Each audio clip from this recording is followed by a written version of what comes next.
Why you? I'm saying don't that. Sound like you don't want to be here. I want to be here. I'm nervous. You're nervous? You're anxious. About so many thoughts about the topic. Process so much information. Well, that sounds like you're overwhelmed. Welcome to Ear Biscuits. I'm Rhett. That's how it came out. Welcome to Ear Biscuits. I'm Rhett. No, you sound. Does that sound more excited? I am excited. Are you frustrated? Yeah, I am. With the amount process. I think that there's so many thoughts in your brain that I think you're overwhelmed with the process that's led to this conversation. And I'm Link. This week at the round table of dim lighting, right? We are continuing the discussion from a number of weeks back surrounding the question, do YouTubers watch YouTube? And in part 1, this is part 2, we said, I hate to break it to us and anyone else who might be disappointed, but no, we don't really watch YouTube as a form of entertainment, and that just feels wrong. It feels wrong. Ironic. Surprising. There's a shame. There's a shame associated with it. Shameful. So the question, the more operative question for part 2, for me at least, is there anything worth watching on YouTube for me? I'm not saying necessarily for you or for you, Rhett, but for me. And we ask you guys to suggest things that you thought would resonate with us that are on the YouTube platform. And then we started wrestling with the suggestions. I actually started wrestling with a lot of things about, we don't typically give assignments to ourselves that then require a time commitment. So I started wrestling with that. Like, when am I gonna start watching? If I don't watch YouTube videos, I'm such a schedule-oriented person and so focused, like when am I gonna get to it? That's one thing I came up with, and I'll come back to the other things, but I'm curious. Well, I can speak to. I know you watched a lot more than I did. I did watch stuff and I got lots of thoughts. That exact same thing. So let's start there, just with our overarching experience. To put things into perspective in terms of how much visual entertainment I already have in my life, I think I realized over the past few weeks that it actually isn't that much time. Right. What my life has become in terms of television, and I'm using television in the broad sense of stuff that you can see that moves on a screen. Screen-tainment? Yeah, screen-tainment. Okay. It really comes down to my wife and I making a decision to watch a series that we're into before we go to bed. And that happens a minority of nights. And in fact, this week, we're recording this on a Thursday, and I have been spending most of my, and some work time as well, kind of checking out all these suggestions. We'll get into exactly how much I've enjoyed of each one or how far I went. But I only watched about 12 minutes of one episode of Ozark, because that's something that Jesse and I have been watching on Netflix. Really like the show. Because I fell asleep 12 minutes in to Ozark, and I actually loved the show, and I still fell asleep 12 minutes in. Did she keep watching, or did she was like, you want me to cut this off? Because she looked over and I was like, my eyes were beginning to close. Yeah. But that's actually not an unusual week. Just if we've got a lot of stuff going on, to not be able to actually have time to sit down and watch anything. So we're kind of constantly checking in with things like we talked about in part 1, just for like research purposes, see what friends are up to, and see what people are saying about the stuff that we're creating. But there just wasn't a lot of time. So it was a huge struggle for me to actually be able to digest the suggestions that were sent in. I mean, it was very, very difficult.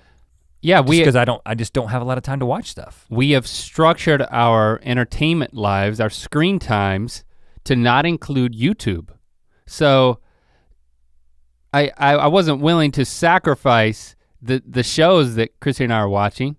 Like, we're way behind, but watching Game of Thrones, and I haven't even started to watch that Ozark show.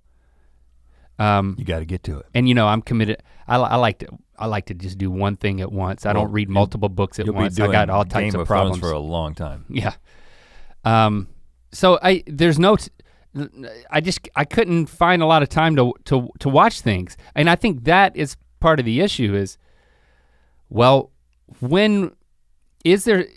I think the first question was, is there something that I can watch that you guys can recommend that will take the place of that thing that Christy and I are gonna watch before we go to sleep? And it was, that's a very narrow and lofty. I feel like that's an unrealistic criteria. Approach to bring to YouTube. Because that's something that our wives would agree on. So I'm stepping back from that and saying, I don't watch anything that we don't watch together. If you're right, if I had more time on my hands to watch things for entertainment purposes, like let's say my wife was out of town and I was making personal individual decisions about what I was gonna watch. Like for instance, when my vasectomy was healing itself. Yeah. That was like 3 days of just binge watching stuff. And again, it was all television. I mean, I binge watched a bunch of Netflix series and movies during that time, that recovery time. But if I were to do that now, the question is, after the research that I've done, dipping my toes into all these different new series and shows and channels, would I supplement, like if I get a second vasectomy, because you got 2 balls, I mean, you can get another one. Is that how it works? No, that's not how it works. If I get my vasectomy undone, so I can procreate once again, and there is a recovery time, would I then incorporate these suggestions into the binge watching? That's the question for me. It's not about what I'm gonna watch with my wife, because that's too narrow. Yeah, I actually think that I've learned some things and I'm gonna make some alterations because I feel like I was thinking that neck was too big on that shirt. I've been missing I've been missing some things that I need in my life. Okay. And I have found those things thanks to your recommendations. Wow, and you didn't watch nearly as much as I did, but you still feel like you. Well, I read descriptions and I like. Oh, you read descriptions. I culled and, well, no, in order to prioritize what I felt would resonate with me. Okay, well, go ahead. So yeah, I mean, I'm nervous saying that, but I think that's like saying I'll get back on Instagram one day. Well, I want to say a few things, not about specific. We'll save beginning to talk about specific shows for in a second. Just cover all the bases here. A few things that are true about the process. You guys suggested a lot of things.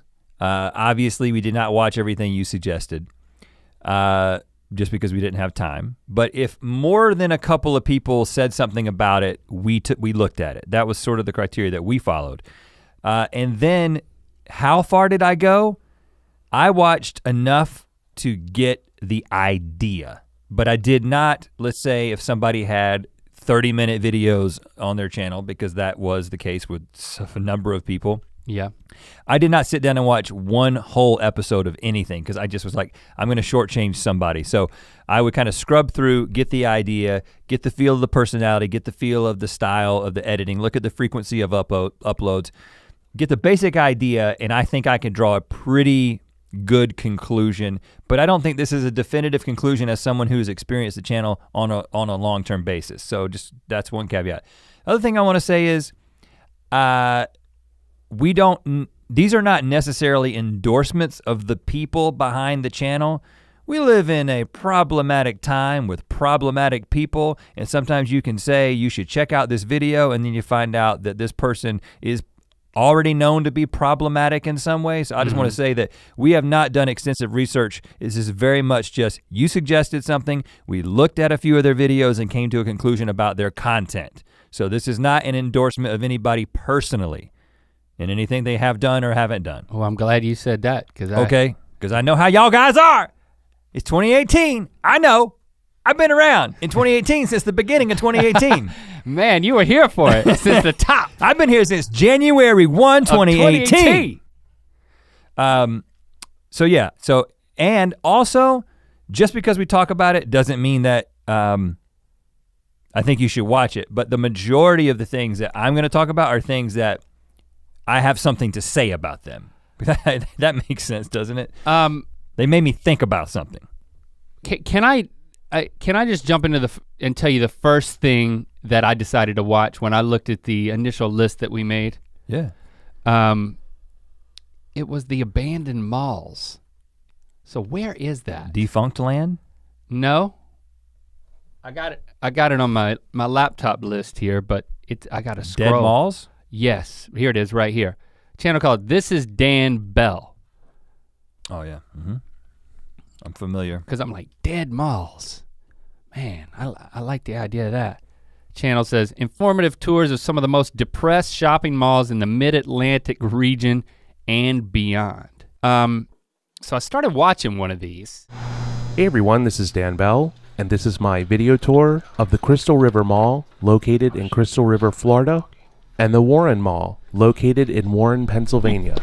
Kansas City wants to know, can I really eat this much food? Ice cream, ice cream, ice cream. It was like a weird exercise in editing, voiceover driven, and I could tell there were some clips from the inside of a mall, but then it very quickly included these two women, like VHS seeming footage from the 80s of these two women. I think they were beauty pageant contestants. It was like footage of them talking. Like, so this was like found footage, okay? And then it was them, she was doing an interview about being on the slopes in, what's that place called? Not in Utah, but in Colorado. Aspen, that's it. My brain's not working too well today. Been watching too many YouTube videos lately. My brain can't keep. Trouble. Skiing in Aspen and like she's talking about it, and then he cut in footage of this seemingly the same woman like tumbling down the slopes, and it was just, and the music was very retro. A lot of great editing choices. I love comedic and odd editing. So I'm like, oh, this can be good. It was like medium paced, and then it was just weird. You know, medium paced. And then it started to settle into tripod footage of slow pans of malls that are open for business. But pretty much dead. But nobody's there. And then he's added a layer of voiceover where he's giving commentary on when the JCPenney first came to this mall, and it's gonna leave at the end of the year, so if the Dick's Sporting Goods doesn't come in, they're really in trouble, and it's very dry. Oh, I watched plenty of it. Oh, you watched it? Oh yeah. And I was like. I know you didn't watch much, I'm letting you talk about this one.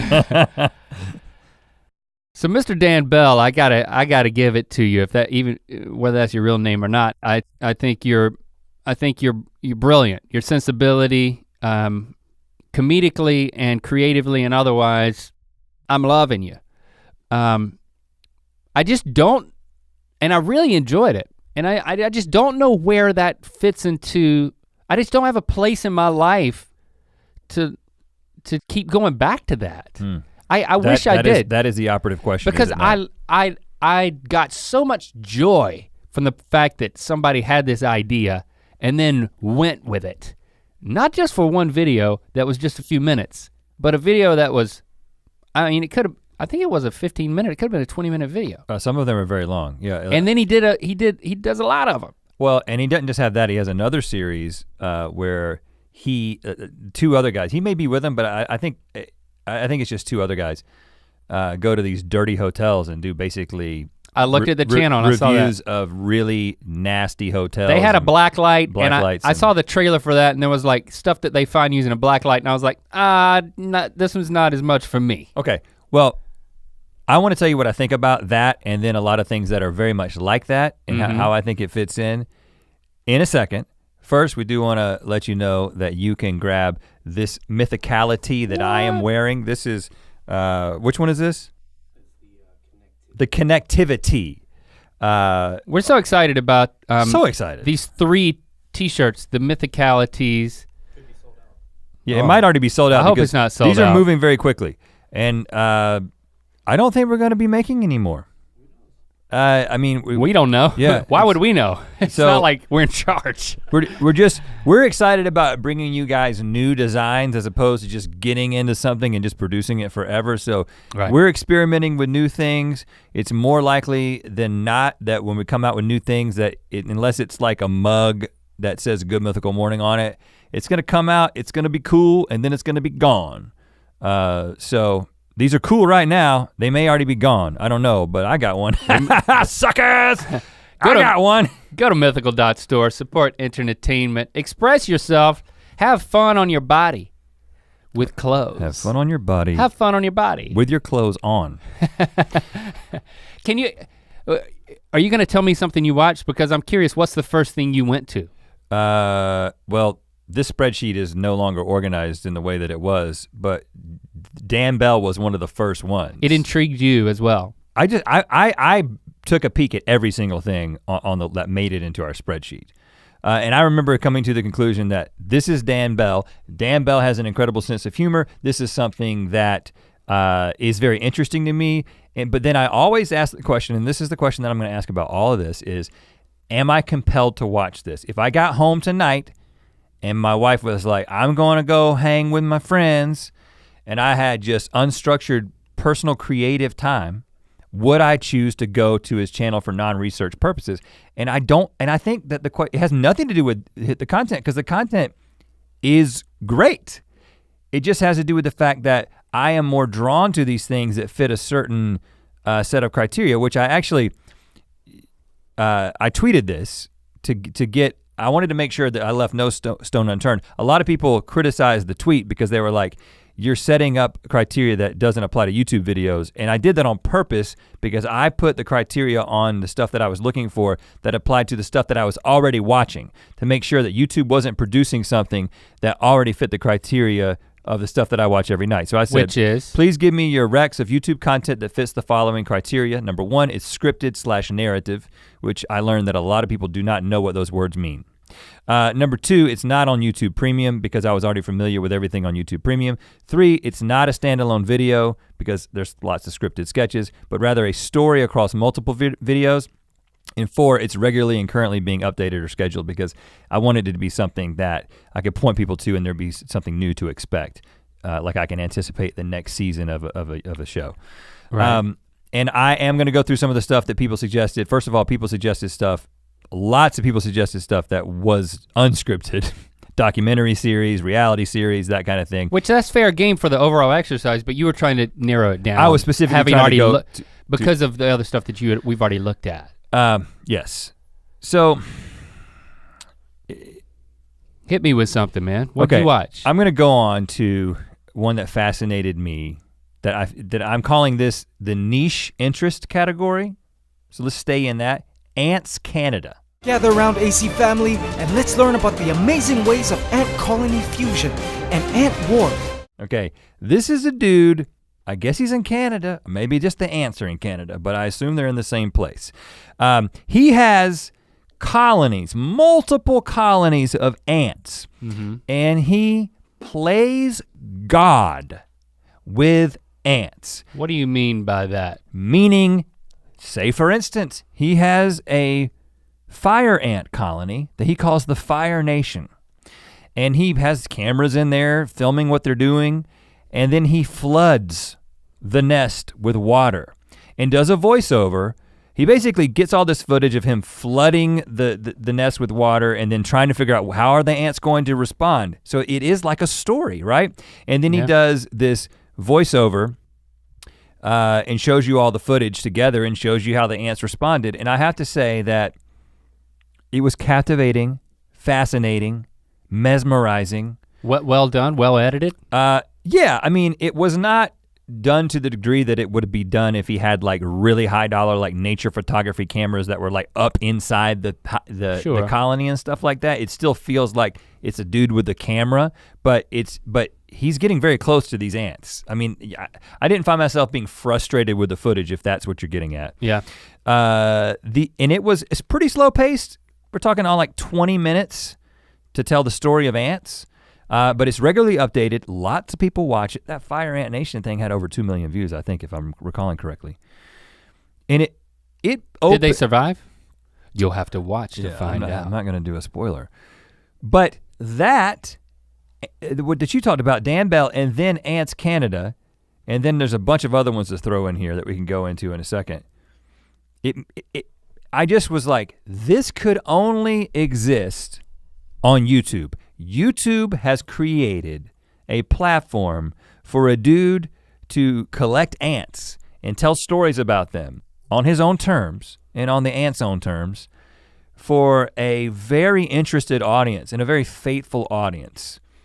And AC fam, I think he calls them, Ants Canada fam. Okay. And I was like, that right there is a beautiful thing. Now, I already knew that. I knew this existed. I knew that these niche interest, very, very niche interest communities existed. But to see it in action and actually sit down and enjoy it, it was like a lot of light bulbs went off. I was like, well, of course, this is what I'm finding. Something that could not and should not exist in any sort of traditional place. It is a YouTube thing exclusively. But you don't see yourself going back there. No, I saw all I needed to see. That's the thing, and I enjoyed it. But do I care about what happens with the fire ants next week? No, I don't. Lots of people do though. AC fam's gonna be okay. You know what I'm saying? But Rhett's not gonna be a part of AC fam, and I feel like I should be ashamed of that. But I'm just being honest. There's another channel. Is it not called Human? I mean, does he own youtube.com/human? We gotta check that. I think, there's no way. No, that's just the name of his channel. That's just what he called it. I don't know what the actual URL is. And see, this is one that I should, this is one that I should go back to. Description, wood cutting videos by a guy who loves wood cutting. And so I clicked on this, and first of all, there's other videos on his channel. It's not highly formatted, but it's a guy who climbs trees and he prunes and trims and cuts down trees or limbs off of trees as an employee of a company which he does not appear to own or be in charge. He's just a guy with a chainsaw who works amongst a team of people. Are we getting him in trouble? I don't know. I don't know how, how much permission he has. He's like in people's backyards. And like it's very well thought out. Climbing, he's got a GoPro on his helmet. He's got a first person perspective and then like a ground perspective of what he's doing, and he puts the videos up side by side. So he's cutting this limb down, and then you see from the street view, the limb falling down from the tree.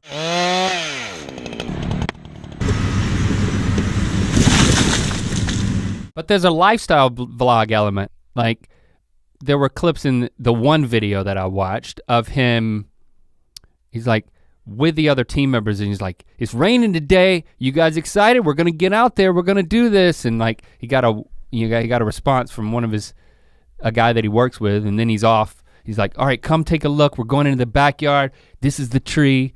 And then, some of them get millions of views because things happen. Because things happen, like something went wrong and when things go wrong, yeah, they get more views. Yeah. Now, okay, I don't think anybody died, but that was is a lifestyle vlog of a guy cutting tree limbs. And I'm a wood lover, right? You know that. I've made it very clear. I watched a couple of these videos. I was like, this is very well done. This is the best way I could think to approach cutting down trees and filming it and putting it on YouTube. Yeah. You have no notes. No notes. And then I was like, but am I gonna come back and watch more of these?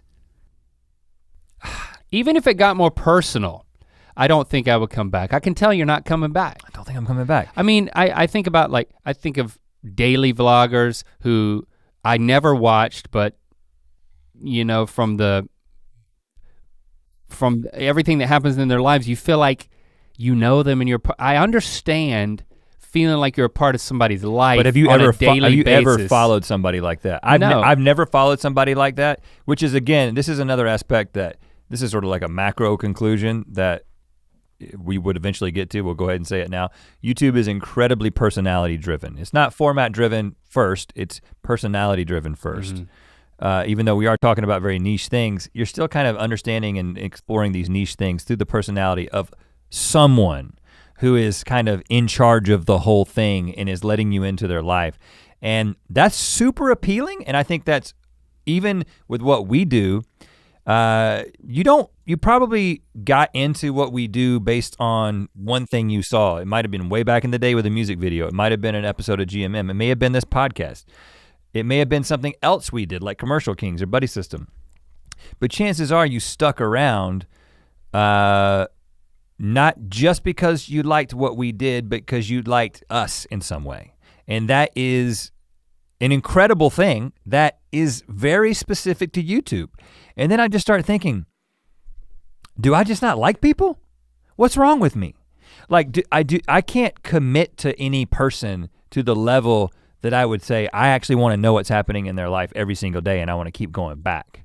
Like, it's just not something, and I think maybe it's just a generational thing that I like miss some boat, some young boat. I miss the young boat. It's obviously valuable and compelling, you know? Because even when it's something that I'm interested in genuinely, but you know. Well, that guy was just, I didn't get the impression that in between him cutting down limbs, you also started to learn about stakes in his private life. But if I actually, his wife's pregnant or something. If I was cutting down trees on a daily basis and like needed pointers and people to compare with, I might keep going back from a functional standpoint. And then maybe I would get into the personality. Now, I want we can move to another category because I want to keep moving. Just a few other things we found in this niche interest, just because it's just entertaining. Defunct Land, the thing I mentioned, this is basically history of extinct theme parks and other like themed entertainment experiences. Like there's an episode about the Nickelodeon Hotel. Then there's one called Steve 1989 MRE Info. That's the name of the channel. And this guy we shouted him out on GMM. Just does MRE taste tests. Getting even more niche. There's a channel called The Great War that tells the story of World War I as it unfolded week by week. 100 years ago today, on July 28, 1914, the Empire of Austria-Hungary declared war on the Kingdom of Serbia. So literally when they started this series, they were like, it's week 1 in World War I, here's what happened in week 1, and then every week they update it, and you're following along with the World War. And it's this like incredibly detailed, hosted by one guy as far as I could see with the ones I watched, like history buff video that I was mesmerized by, but I was kind of mesmerized by the concept, but I didn't think I was like, you know, I'm not interested in following the World War week by week. So, but you know what? Lots of people are. Well, I haven't watched Ken Burns documentaries. I watched some of them, but you know, I don't find myself continuing to go back a lot. Yeah. So something even more in depth, I get it, but it's not for me. I'm absolutely amazed by it, and I understand why it exists. And maybe there is something that I've yet to find that I will be like. I mean, I like to eat beans. I'm all about beans, but could you really have a channel about beans? And if you did, would I continue watching it? Even though I like eating beans, but I can't eat the beans I see on the screen. That rhymes. It's like Dr. Seuss all of a sudden. Yeah, you can make that show, but you wouldn't watch that show. That is the problem, isn't it? I wouldn't watch it. You wouldn't watch it. I feel guilty. Oh, another thing I wanted to say, speaking of feeling guilty, we're not telling who recommended these things just because multiple people did, and so that we would just forever be mispronouncing usernames. So thank you for everybody who participated. Sorry, we're not calling you out for recommending these.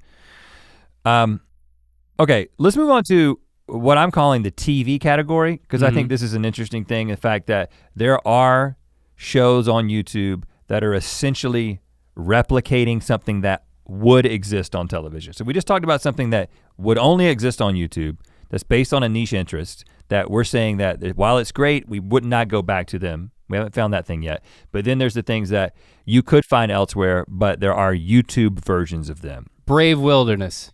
So Coyote Peterson, from what I've been told, gets maimed, bitten, chewed up, spit out, any other uncomfortable verb. Oh, it's stuck in my arm! Oh my gosh!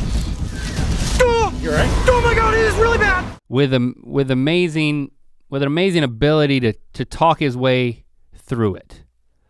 I would definitely sit down with my kids, like Lincoln. I'm sure Lando would love it. I haven't done it. I know Lincoln's watched a few clips on his own, but if we're having some family hangout time, it's like, hey, let's watch some some videos. Let's watch some Brave Wilderness videos. Like absolutely, we could do that. It's like he's the modern day Steve Irwin. Oh yeah, we sat down and watched that Bear Grylls show. Let's watch Coyote Peterson. Absolutely. And you might say that he actually has innovated on the platform because of the way he's like letting himself get bit by things is something that is not what hasn't been part of traditional, what kind of TV would you, nature TV? Mm-hmm. So he's kind of he's putting himself in the situation, putting himself in harm's way in a way that hasn't been done before. Incredibly well done. In a Steve Irwin way. Incredibly well done. He's very engaging. And if I see one of his videos trending and it's like, oh, that's something that's crazy, I will watch it and be entertained by it. But again, does it pass the test of if I'm home alone, I make the choice to watch it? Not yet. It doesn't. It's great. But that is going on my family list. Okay. Like I'm making that decision, so that's one of them. Minefield, lots of people talked about that. This is the YouTube premium series by Michael Stevens, Vsauce. Imagine being confined to a 10 by 10 foot room in complete isolation. I will be staying in this room for 3 days.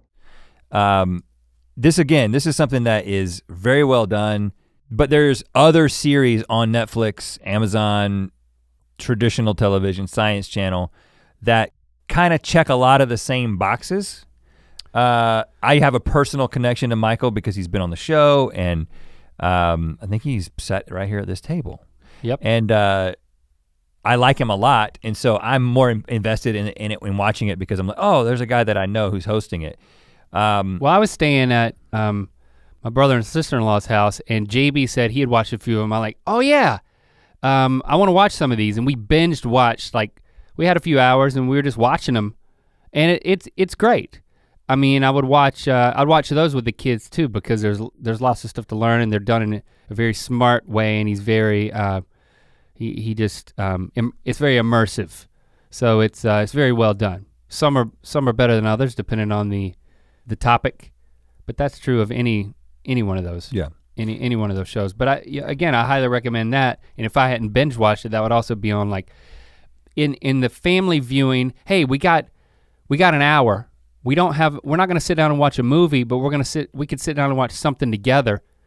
I actually think it could improve our family time if I started making a list of those things, because we just find ourselves like going into our own rooms because Lily wants to watch The Office by herself, and or Lincoln wants to be on his phone to play video games. It'd be a way to bring us together. Yeah. So that's on my list, I would say. BuzzFeed Unsolved. This week on BuzzFeed Unsolved, we discuss what may be the oldest mystery in the United States. A lot of people talked about this, and I did watch a couple of episodes, and I was interested in it, and to the same degree that I would be interested if I was in a certain mood while sort of flipping through Netflix suggestions and I saw some weird unsolved mysteries type show. But typically the way that I would do that is if I was kind of trying to like waste a little time before like we watched a movie or we watched a scripted series and I had a little time and I was like, I got 20 minutes, I'll check out this thing about this conspiracy, and I would sit down and watch it. And to me, it checks the exact same box. I don't think that it's any better or worse than something, again, don't have anything to compare it to. I'll compare it to something loosely, is Dark Tourist, which is a guy from New Zealand hosting a show on Netflix where it's a docu-follow series. He goes to like creepy / dark places that you can buy a ticket to basically, that are really weird. Very well done show. I highly recommend it if you're into dark tourism stuff. But again, I just had an hour. I was sitting on the couch and a couple of kids were in there. I was like, I'll find something. I'm gonna go to Netflix and then I'm gonna find something. So I wasn't browsing on YouTube because I didn't have any hope that there would be anything that could we could have a shared experience for an hour. Right. So I might add that one to the list. I'm not as interested in it. Britton, my cousin, he's like super into ghosts and unsolved mystery type stuff, and he loves that show. BuzzFeed Unsolved. Yeah, he told me that. Okay. But again,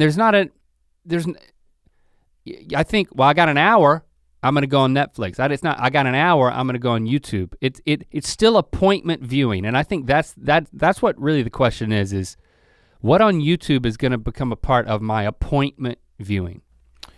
Well, I am gonna get to some stuff that I think does pass the test for me, but I'm not there yet. This is sort of an outlier that just fascinated me. A guy named Brian Jordan Alvarez, who is an actor that I have seen in things. He's been in a bunch of things. So when you see his face, you're like, oh yeah, I know that guy. And he's doing a really, really fascinating thing with his YouTube channel. He's basically doing- involve ants? Nope, no ants. It's not even in Canada as far as I can tell. Based on the landscape, it looks like Los Angeles mostly. He is doing traditional scripted content, but he's putting it directly on YouTube. So a lot of people mention sketches. He does sketches. He does standalone sketches, but a lot of people do standalone sketches. His sketches are actually funny, which is very difficult to find on YouTube, in my opinion. But what I will say that he's doing that is even more interesting. He has a series that I think he's in a couple of seasons of called The Gay and Wondrous Life of Caleb Gallo. Okay. And this is a character. It's a character that he plays, and then he's got another actor, a woman that is in a lot of the things with him. They're kind of like a comedy duo together. They're in a bunch of the videos together. Maybe I can hit on him a little bit or something? Yeah, turn him off, you know? Say like, hey girl, and like, I don't get baseball. And Like my car's broken and I don't know how to change the tire. She's also an established actress that's, like if you go to their IMDb's for both of these people, you see, oh, they're very busy, they're working actors. Mm-hmm.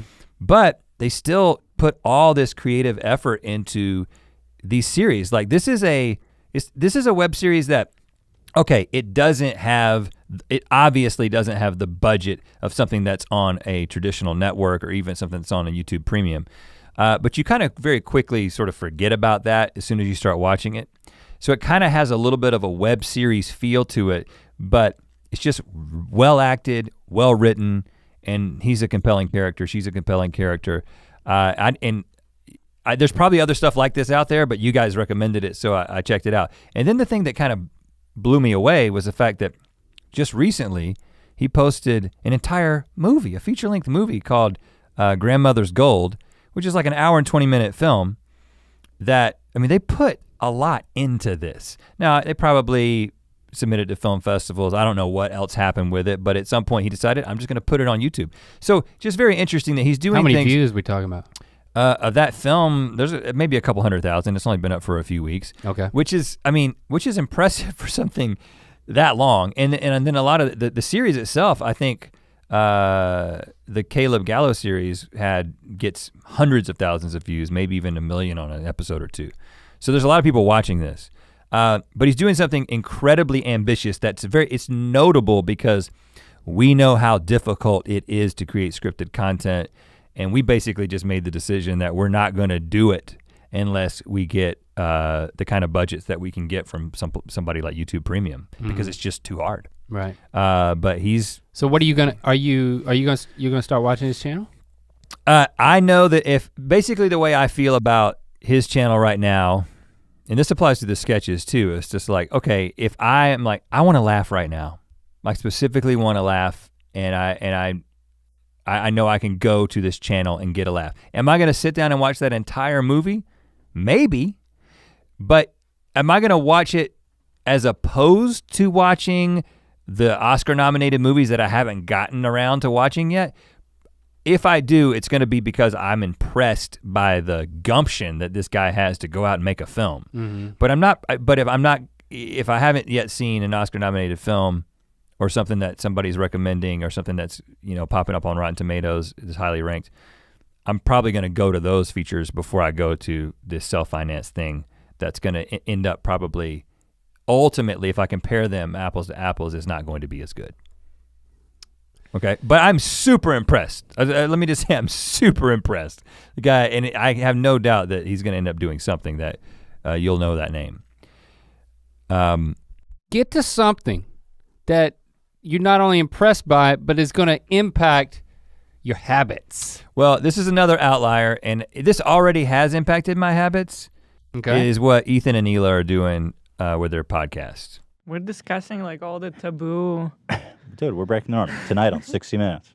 Really with their channel, H3H3 Productions, I mean, we said it when we were on their podcast that they're some of the most genuinely funny people on YouTube. It's just like effortlessly funny, not trying too hard, it just happens. And everything Ethan says is just funny to me. And then what he decided to do with the H3 podcast, I think of his podcast in the way that I think about, like Joe Rogan. If Joe Rogan's got somebody on that I'm interested in, then I'm interested in the way that he's going to talk to them. Yeah, but that's a podcast. That's not what we're talking about here. It's YouTube content, that's all I'm saying. And so I'm saying that it's an outlier that I wanted to acknowledge. But if you're gonna listen to it, you're gonna listen to it through a podcasting app. You're not gonna watch the video. Well, Yeah, I probably would enjoy it the way I do most of my podcasts, which is by ear. Right. So you're making me take that one out. Okay, I'm just trying to be helpful. Okay, all right. I feel like I found some things that are changing the game, and I feel like I can commit.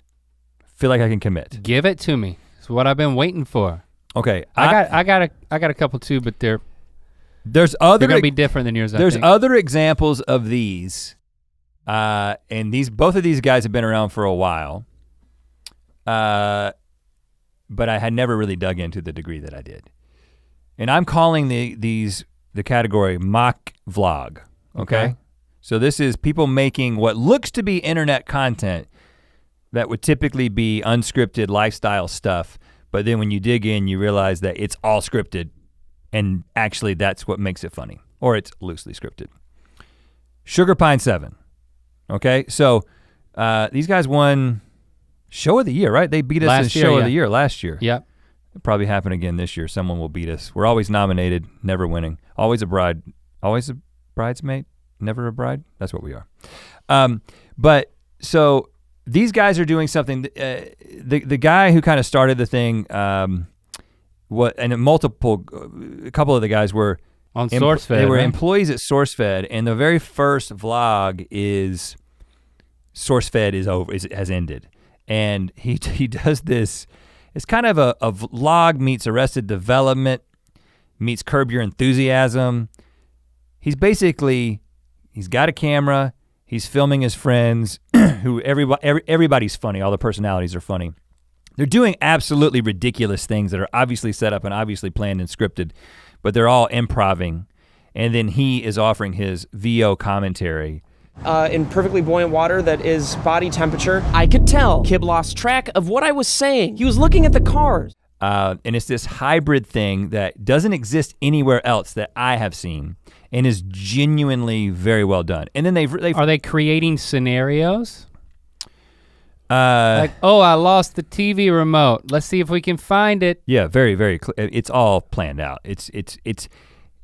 Which interestingly, one of the things we were talking about is like, you guys probably already know that like all of your favorite reality shows, if you happen to watch Keeping Up with the Kardashians, you know that it's everything that's gonna take place in an episode is already determined before it happens. It's like, okay, well in this episode, you guys are gonna go to this party and this is the kind of, there's a room for things to move around a little bit, but it's all pretty much planned.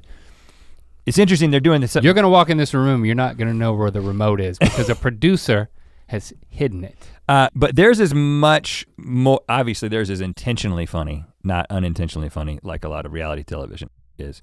So it's just one of those things that I found it's a blurred genre in a very good and creative way. It's super innovative. They're very committed to the YouTube game, like regularly giving you videos. They have a podcast, they have a schedule, they're reliable in that way.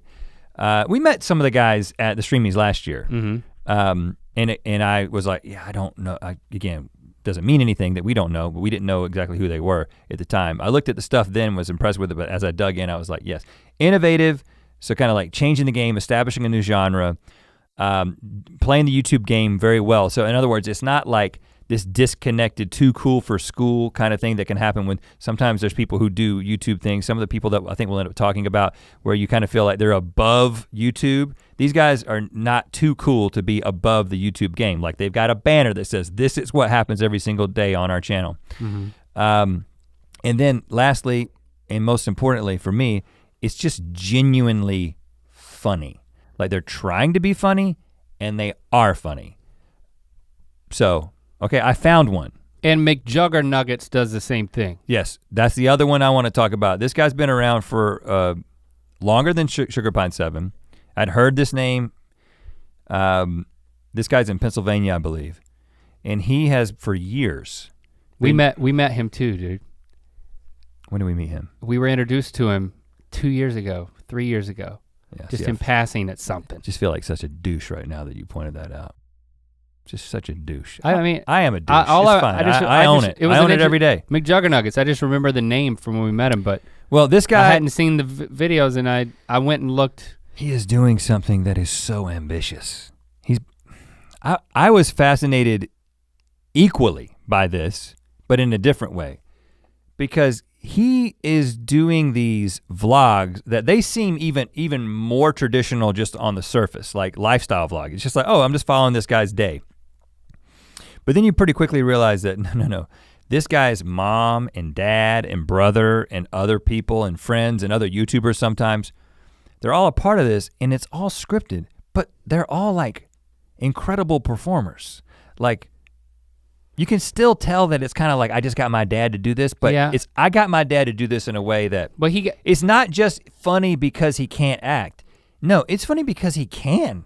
Well, the one that I remember is his dad got mad and there's something about it. There was a gaming console that ended up getting taken outside and smashed by, I think, his dad or. Oh, holy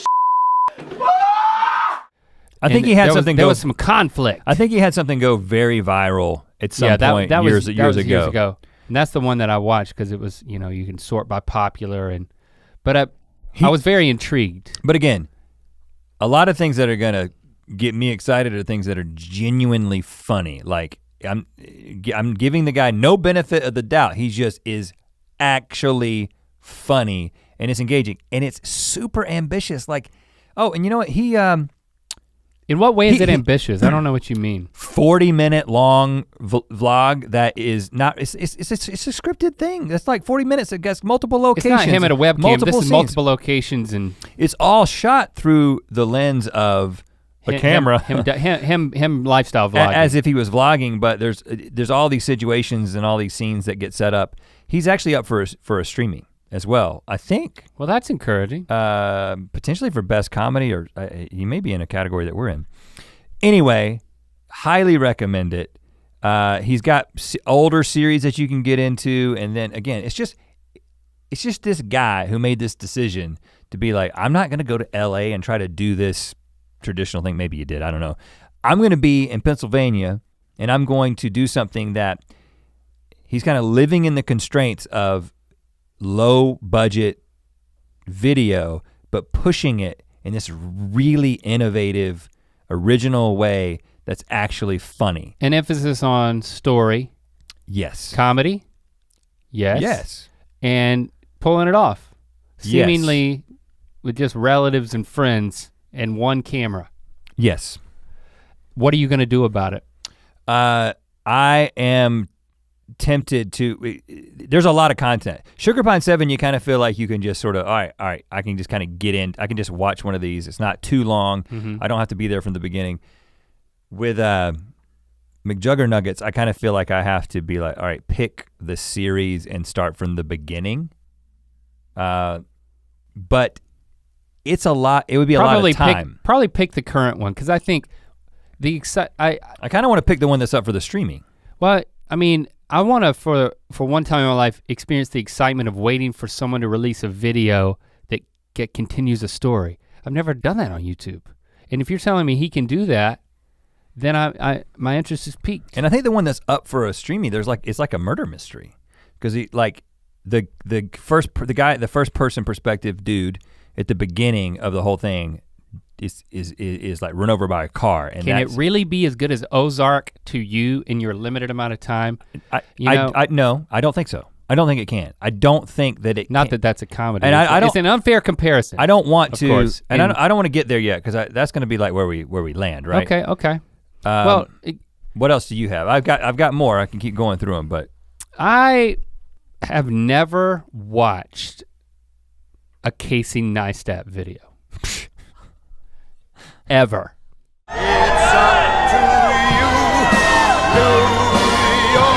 Like I met the guy, I liked him. I heard his story. I was intrigued.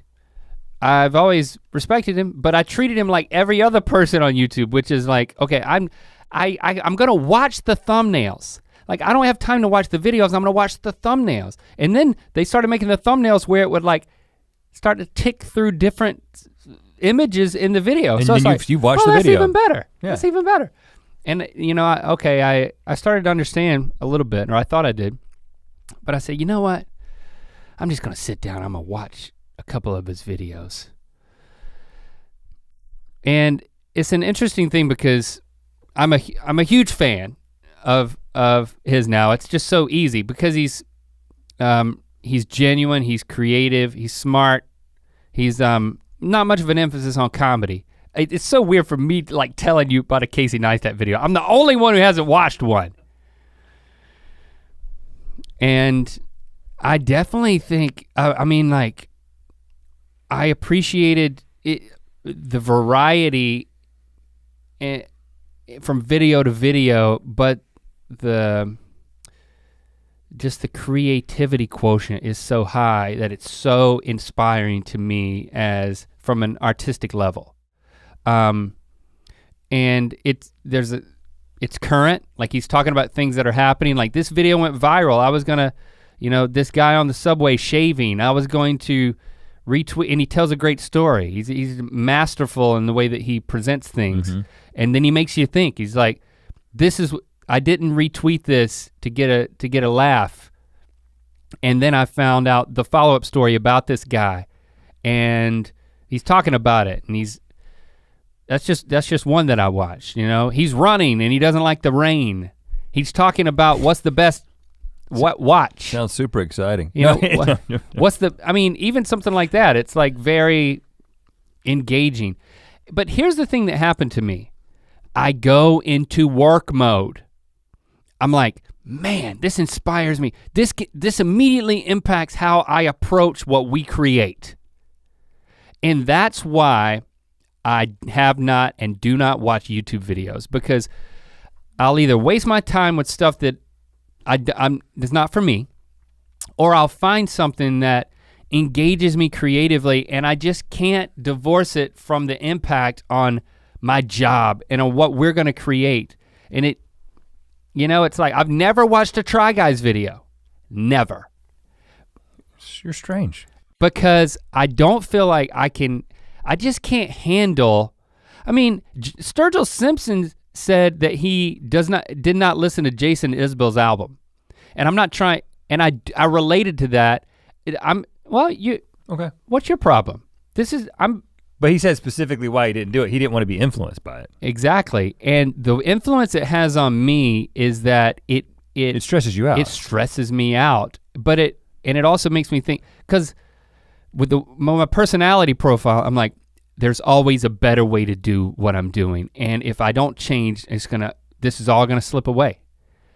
So anything on YouTube that's working to me, and I felt it well up inside of me, even watching a Casey Neistat video or the 30 minutes that I watched him. And I just felt like I couldn't put enough of that aside to enjoy it as a viewer. Well, but okay. I actually feel like he's different enough, but also inspiring enough that there's just the right amount of overlap that I could see me incorporating his videos into my daily or weekly routine. Because I became a better person by watching. I became more inspired, and that certainly counteracted any level of anxiety that welled up within me because I've got problems. So I have actually watched quite a few Casey Neistat videos, and I've always thought he was masterful at what he does. I usually wait until he's talking about something that I'm interested in as opposed to following it on a regular basis.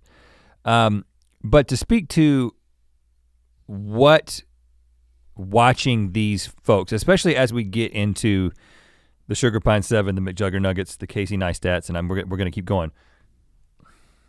What it does for me is it does make me anxious, it does make me stressed out. But mostly for me, it makes me frustrated. I mean, the thing that I deal with mostly is frustration, like a creative block, not from lack of knowing what we want to do, but from feeling a little bit trapped, to be perfectly honest. So to expound on that, so with what we do with Good Mythical Morning, there's a few things about it, right? One is, it's not really our creativity on display, it's our personalities on display, right? If anything, the creativity is coming from the people who make the graphics or the specific formulation of the episodes, which is something that we're kind of overseeing as opposed to formulating ourselves. And so we created this place where we could just be ourselves and make each other laugh, and people are coming in and enjoying kind of our personalities and the jokes that we make and that kind of thing. But from a purely creative standpoint, crafting something, creating an experience where you're thinking about every element of it, you're thinking about the music and you're thinking about the script, you're thinking about the plan and then how that plan comes to fruition. That's something that we funneled a bunch of that into Buddy System. It was frustrating that a lot of people weren't able to see Buddy System because we feel like, especially with the second season of Buddy System, it was just like pure Rhett and Link creativity being just poured out, you know? And I think it meets the criteria of your tweet, by the way. It does, and I recommend it. But when I see these guys innovating and doing things that are artful in a way, I'm like, man, I want to do more of that. Now, we'll say that we're constantly working on a lot of things besides GMM they're all designed to give us that opportunity to create that kind of experience. It's just the avenues that we're exploring. Things happen slowly, nothing's a sure thing, and that kind of thing, but that's the main thing. What we've chosen to do is to try to make those things happen in a more traditional sense, being financed in a more traditional way, as opposed to saying, screw traditional methods of making it in Hollywood and just make stuff freely and independently on YouTube. Mostly because you really can't do both things that we're doing. We kind of would have to make a choice. Mm-hmm. We'd have to make a choice. Are we gonna go back and do what we used to do with music videos and sketches, or are we gonna keep doing GMM? It's just with the way that things work and there's only two of us, you kind of have to make a choice, and GMM's not going away anytime soon. That's the anxiety that is created in me, the creative frustration that happens when I start watching things that are creatively inspiring. But you don't find yourself not watching for that reason? No, I don't, no. I choose to watch to be frustrated by it. I actually feel like I could watch, I could watch DeFranco's show because I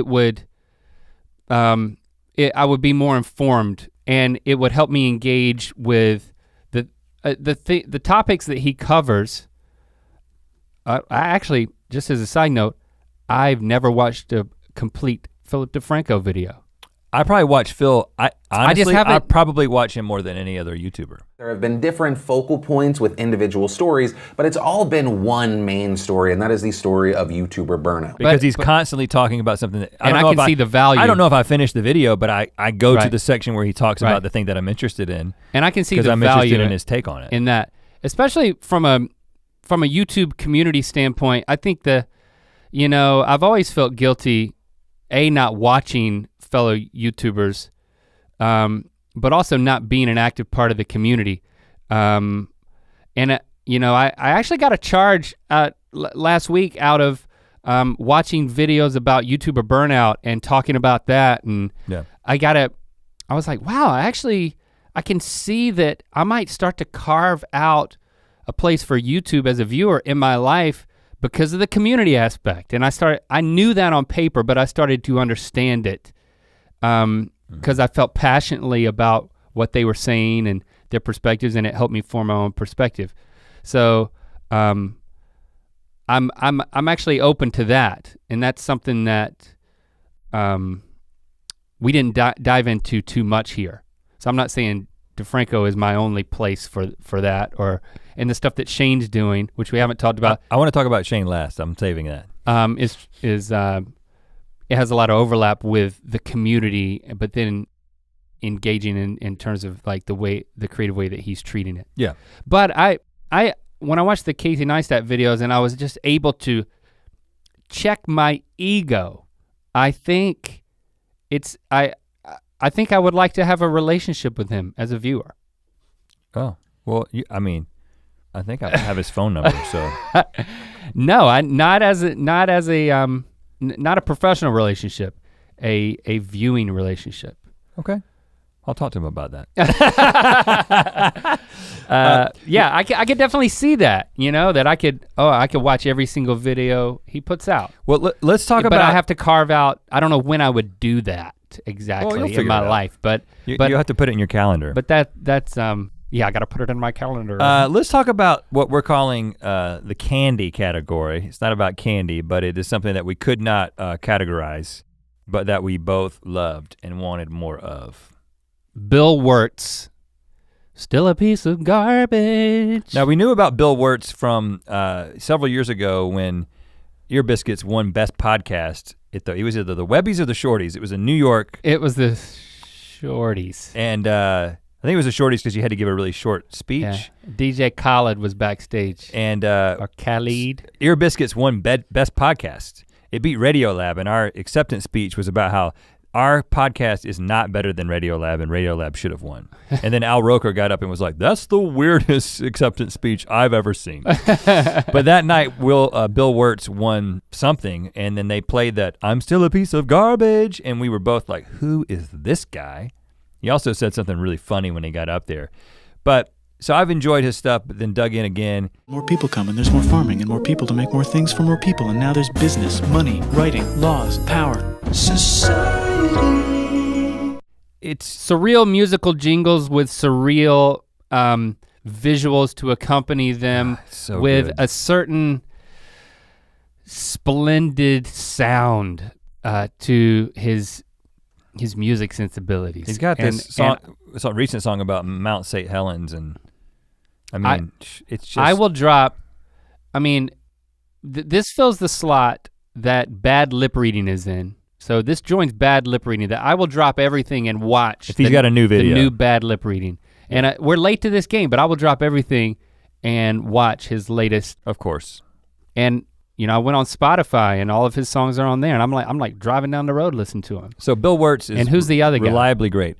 And so sort of Bill Wirtz, if Bill were to take a dark turn, is Jack Stauber. So still music and similar visuals. Sort of trippy stuff, very, very comedic. I think Jack probably inserts himself a little bit more personally into the videos. Like, well, Bill does that too. Yeah. But it's like a combination of music videos, which are great, and animated videos that are just creepy and weird, but also incredibly funny depending on what mood you're in. And it's much more, at least I hope I'm not wrong in saying this, it seems to be much more regularly updated than Bill Wirtz. Like he's much more regular. It seems like he was doing like a weekly video. It's not just, his isn't just music, but it's also like surreal sketches with a very animated stuff, pinpointed. Jack Stauber. I think he's in, the one that I recommend watching, there's this animated one called PBJ, which is about peanut butter and jelly. Daddy, I said I only wanted jelly on the sandwich. And it's just so funny. It is so specifically funny. You have to have a very specific sense of humor to like it, but I loved it. The candy stuff is just bite-sized. Whenever it hits your subscription box, you hear about it, you stop everything to watch it on your phone at any point. Show that to all my friends and my wife, and they would like it. So I would watch that with my wife, but it's a 30-second video in some cases. It's but it's just you're standing in line somewhere, Right. I could have more of that in my life. Okay, well. Instead of just going on Reddit all the time. Do you have anything else from the list that you want to talk about? Because I wanted to save Shane for last, and I have some strong The thing opinions. I want to save for last, that can be next to last, is us. Like I'm curious. Hey, us. If you weren't us, would you watch Good Mythical Morning? So let's talk about you, Shane, and then let's talk about that to shut it down, because I think we brought up that question in part 1. Okay, so. Would we watch Good Mythical Morning if we weren't in it? All right, we will answer that question before we're done. So I've talked about things that are innovative and mesmerizing and things that I can see myself going and committing to. And you talked about Shane in part 1, a good amount. But the thing that I will say again, and I don't know how many parts we're into the Jake Paul series by the time that you listen to this, and I will say that I haven't even watched part 1 yet because I'm saving it, and here's why. Because I know that I can sit down in my place, in my bed, with my wife before I go to bed and say, hey, I want you to watch this series with me.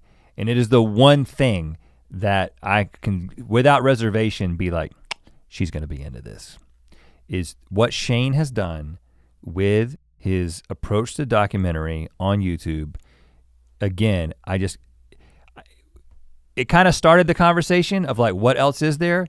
And I'd say for the most part, we pretty much found what we expected. We found really niche stuff. We found some people doing some really innovative things just based on the parameters of the platform. We found some really funny people. We found some people doing basically just replicating what you could find on television. But Shane is doing something that I think is different for a reason, because it is something you could find in terms of the format. There's compelling documentaries. It's become a huge part of our culture, entertainment culture. But he's the only one doing it about YouTube in the way that is actually interesting to people who are part of the community and has the access and the trust that you need to be able to have the conversations that I know that he had with Jake Paul. I basically reached out to him and I was like, hey, if we do a series together, I want to really be honest about it and investigate. And do it in such a timely fashion. So to be a part of the community, but to highlight the community in a way that a professional documentarian would do traditionally, that's something that doesn't exist. He's changed the game, we've already said it, but that's the one thing I can confidently say that I've had to hold myself back from watching part 1. It's 40 minutes long, he's got 8 parts. I've had to hold myself back from watching it because I was like, I gotta watch all this other stuff, and this is the one thing I'm gonna save and be like, Jesse, let's sit down and let's watch this together. So I still think that after this whole thing, I'm back to Shane is doing the most compelling thing on YouTube right now. There it is. I said it again. I already said it. I said it again. I know that I'll like it when I watch it. And again, will you watch it? Yeah, I've got some more internal work to do just to make sure that I don't work. I just enjoy it. Like it has nothing to do with his work. It just has to do with me. Like I gotta stop working or seeing how does this impact what we do? You know, I wish. You know, it's like just write down. Here's what I think. Here's my advice. So yeah, I can do that. When you feel compelled, when you feel like you shouldn't watch those things, just watch them and just take some notes. So you just get you process whatever it is that you feel like you want to learn and apply to what we do. Just take some notes. And again, then we'll just talk about it. It's in no way competition. That I'm pretty clear about that, right? It's not about competition and am I better or are we falling behind? It just makes you feel like we have to make changes. It's not a comparison thing. It's I actually do get inspired and then I feel hamstrung with you know, do I have a place where I can apply? And that's a funny thing to say when like we could make anything we want technically. But not practically. Right. It seems like we could, but practically the answer is no. Okay. Would you watch us? Would I watch us? It's almost an impossible question. Okay. Because I know myself. Yes and no. Okay. Let me say the no part. I'll start with the no. I'll start with the negative. Well, here's I think we're looking. I won't. I know. I'm not trying to cut you off. Go ahead. The no part is. I don't want you to give me the answer and then I just have to say, yeah, I agree. Okay, well. Because I don't know what I think. I don't if you know what you think, I have to figure it out by talking. That's why I cut you off. Okay, I don't think we're gonna think the same thing though. I don't know what I think. Well then just let me talk and then think and talk within a second. Because then I'll just agree with you. No, you won't. The reason I would not watch us is because I don't watch anything on a daily basis. Because the structure that we created, which is actually the reason for the success of the show in many ways, is the fact that we created a 10 to 15 minute experience, and if you add more, you're getting up to 20 minutes every single day that you can carve out and you know it's gonna happen at a certain time. Right. My schedule does not allow currently for that window to be, there is no window. There is no I don't watch anything. The only thing that I do on a regular basis is during my drive into work, I will listen to a podcast or a book on tape, Audible. And that's the window, and our show doesn't fit, we have a podcast, but we're making it right now. But GMM is not that. So I don't have a place for a daily video. So no, I would not watch our show as it is intended to be watched every day. That's my no part. I have a yes part that I would watch. And I think that everything you said is the reason why that would be a yes for me, because I know I could count on it. I could make it a part of my daily routine, like the way that thankfully so many people have. And so I could actually, again, you were joking about the calendar, but yeah, it's because I'm so schedule oriented that like, okay, I could have a relationship with this show because I can count on it. And if it gives me something that I need, it's just like, when my grandparents watch they watch Pat Sajak every night. It's like, all right, that's what after dinner, that's what we do. Sit down and watch the wheel spin. Mm-hmm. And I think a lot of people do that with our show. They watch it after dinner, with breakfast, whatever. We just, as a family, we don't have those things that we watch. We listen to music while we eat dinner. We just made some different choices that don't allow for Good Mythical Morning on a daily basis or something like it. I think the other thing we were getting at is that we're so compelled by story.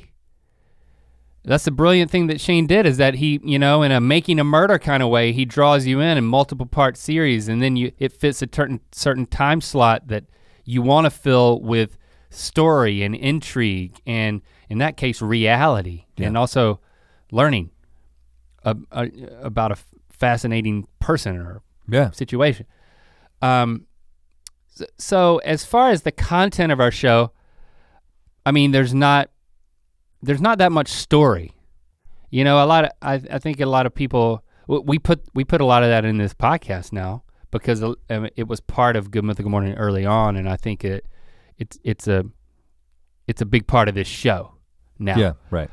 But that being said, since it's not a big part of Good Mythical Morning anymore, I don't know if I would watch because it's missing the story, which could be a reality story that has stakes, or it, with other people on YouTube that I'm trying, that I'm open to, or it could be or it obviously lacks a scripted story. So I don't know because I think that would be the next thing. Because would I be entertained by those guys? I I guess so.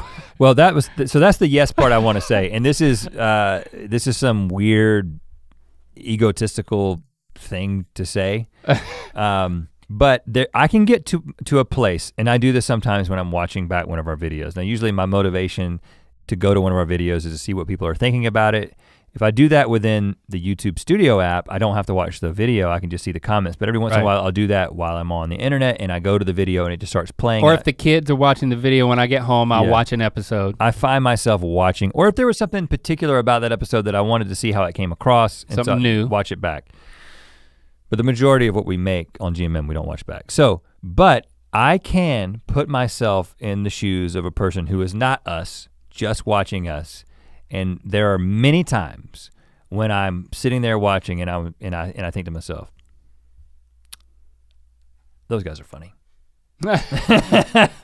I think for me, it's I like those guys. I like those guys. I'm saying that I'm like, just like I said about, you'll notice that all the people that I connected with, I said genuinely funny, and I will say with a total egotistical pride, I think I'm genuinely funny. You, no, I think we're both genuinely funny. I think the comedy that we've created is genuinely funny.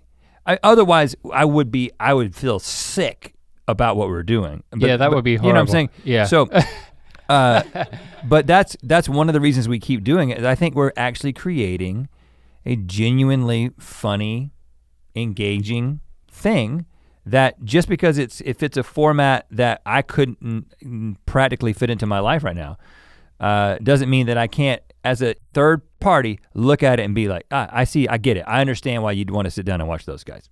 Got it, move on to the next thing. That's how I would evaluate us, pridefully, but unashamedly at the same time. What have we learned? Man, I don't know what it is about this whole exercise that it was felt tiring. Like so exhausted. I'm like, I'm I very literally tired right feel now. like exhausted. Yeah, let's go work some more though, because that's what we're gonna do. Yeah. I think that the Casey Neistat thing for me, I do acknowledge that it's an odd thing to say, but I think it opens a door for me to say, okay, there may be room for personality-driven, high creativity quotient content in my life on a weekly basis that I could follow him and other people like him that I could find and have a viewing relationship, an ongoing viewing relationship with those people. And that's a totally different approach, and than what I thought I was looking for, which was appointment viewing, to when I would normally watch a documentary or like a scripted thing. Yeah, and I think the conclusion for me is I don't see my viewing habits changing drastically because of this exercise. I think that I am going to primarily continue to enjoy scripted. And again, to clarify, when I say scripted, I mean there was a script written for it. Oh. So story-based scripted television and movies is gonna be my primary source of entertainment. And then I'm going to do popcorn enjoyment of certain shorter things on YouTube. But the thing I'm adding, I've already talked about Shane, I think he could fill that spot, but I think that some of the people that I mentioned who are doing innovative things are, I feel like I'm on the verge of like doing a deeper dive if I can find the time. And I don't think I would regret any of that. So I think I have been changed somewhat. But I want to do this again. I feel like this is an exercise that we have to do at least annually. Well, I do feel like definitely before Good Mythical Morning, when we didn't have a format that we like put our head down and we could just focus on, I did watch a lot of YouTube videos in the name of research and impacting, like I was a student of everything that was working on YouTube to impact what we were gonna do next. Like, probably a lot more than you. And I think that's why I have such a hard time turning that off.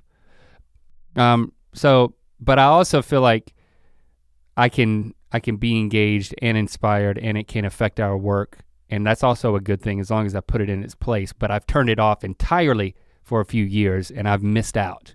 So I think that's another aspect of, I can crack that door back open. Thank you for helping us do that with all of your suggestions and for hanging with us. Hopefully you're not exhausted having listened to us. I actually feel bad at the end of a podcast saying, man, I'm exhausted.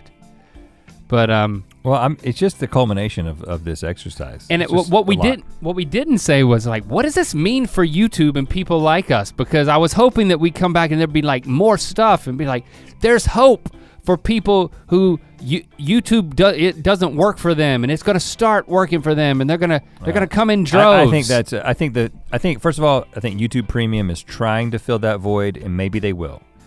But I think that ultimately people like me and you are just gonna get old and die. Well, that's a safe bet. Yeah, and a great ending.